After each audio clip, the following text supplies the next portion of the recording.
Someone's going to be behind the door. All right, this right here is a Courion freight elevator door simulator. And as soon as I open up, look who is right outside the door. It's me, Diesel Goosey, and I'm bored. You're bored? All right, we're gonna close it up with a hold the button down.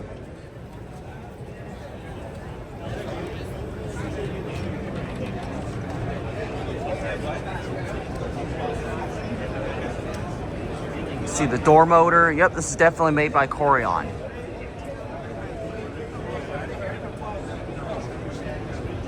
St. Louis, Missouri, my hometown. Yep. It's a coincidence. Pretty cool demo piece. First There you are. St. Louis. I'm originally from St. Louis. I live in Roanoke. Oh, okay.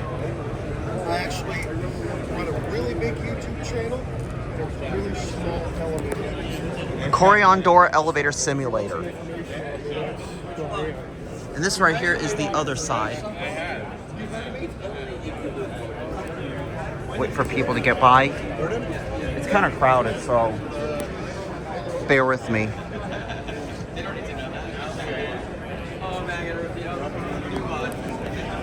So this is pretty much the newer version of the Courion doors. All right, now this is going to be a detail of how this thing works. So this is a Courion freight door system. And how it operates is, up here you can see these are the motors for the gates. That's a drive shaft that goes across that picks up the other side. There's a chain that goes from one side to the other. On the hall door you have, these are pancake motors we call them. And the chains go to the chain rod on the door, down to the other door here. And these are the shoes that keep them in. So when you drive this system, it's not like a passenger car where it has one motor on one side. This has motors on both sides, so it operates by itself either side. So now we'll open the doors. It's a very simple system they've been using for a long time. Does Peely make the same thing? Peely makes the same thing, and EMS also makes the same thing. Oh, okay. There's 3 companies right now that we all do the same thing, and they're all very similar with subtle differences. What about Gilbert and Otis stores? So Courion actually owns Gilbert's rights. Okay. And Harris Preble's rights. They're no longer in business anymore. Yeah, I have a feeling. And Otis doesn't make freight doors anymore. Yeah, I have a feeling Otis, Gilbert, and Harris Preble don't make those freight doors. And they're also Westinghouse also made freight doors. Oh, Westinghouse. And Okay. They no longer make them anymore either. There's only really 3 now. Oh, okay. 3 are still in business. Yep. This one, EMS, and Peely. I forgot the point. Is that the motor for the outside door? No, this is the gate motor. That's the operator for the gate. That's the motor. Oh, Yep. So that's the motor This for the is what gate. drives the gate. Let's see that. And then in normal circumstances, this is the interlock. And what drives the interlock to pick up and drop? In normal circumstances, there'll be a retiring cam, we call it, that would hang off the side of the elevator. Yep. That picks and drops, and that's what hits the interlock. So basically, a retiring cam is like this, like it'll shoot out. It would shoot in and out. So once the elevator car moves, this retiring cam will fold back in with this thing that'll come down. Drop back out, And once the elevator comes to a stop, the cam will push back out onto the roller. Yep. And that's the interlock for the door. If it's an actual retiring cam, you'll have this little thing. Yeah, this would pick and drop.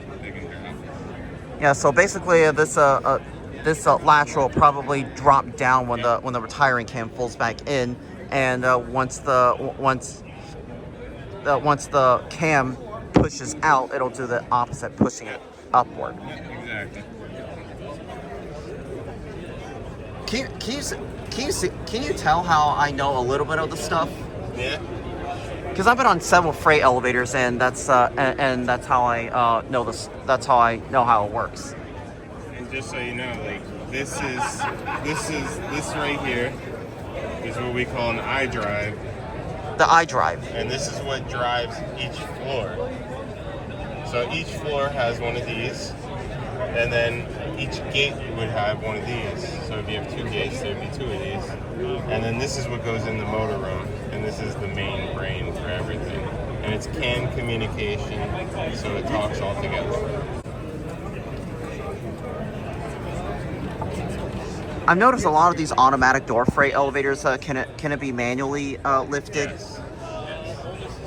It depends on the not in this circumstance. Oh, okay. So if there are motors, you can't manually open them while they're under power.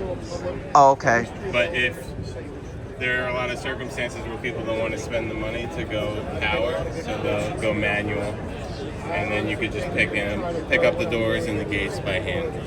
Okay. Okay. I notice Peely doors are a lot easier to move manually. On automatic Peely doors that they move that you can manually lift them up and down. Yeah. They're a lot lighter than Courion doors, it looks like. I would say Courion's a very industrial door. It's made for what it's made for. Yeah, I see that. I think that's the same belt for the gate. Yeah, that's all part of the cross drive system. Watch this. Oh, so they drive a lot.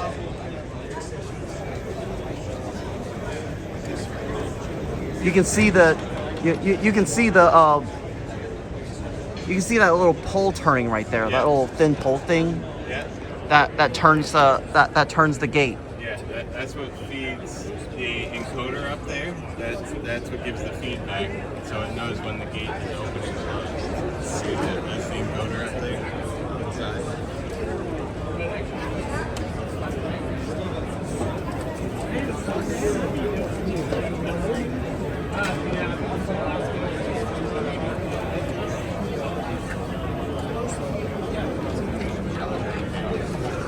Ready? Yep. Yep, I can literally see it turning. Door close. Yep.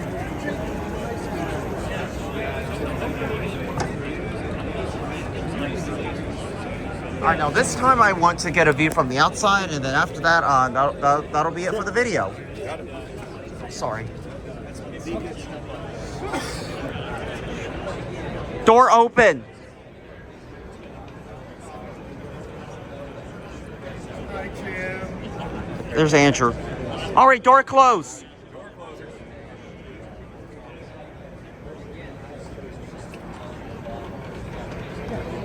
All right, there it goes. And that was your Courion elevator door simulator. Thanks for watching.